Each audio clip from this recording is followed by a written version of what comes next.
ইনবক্সে মেসেজ আসবে কিন্তু সিন হবে না, রিপ্লাই পাবে না, পরে থাকবে ওইভাবেই।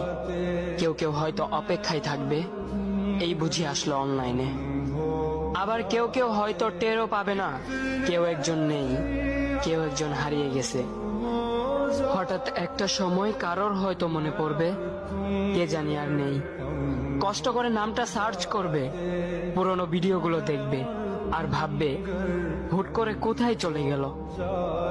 আবার কেউ কেউ হয়তো একদিন দুই দিন না পেয়ে ফ্রেন্ড লিস্ট থেকে আনফ্রেন্ড করে দেবে।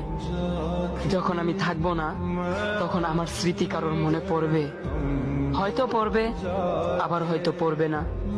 তবে হারাতে হবে, হারাতে হয়, হারিয়ে যাওয়াই নিয়ম।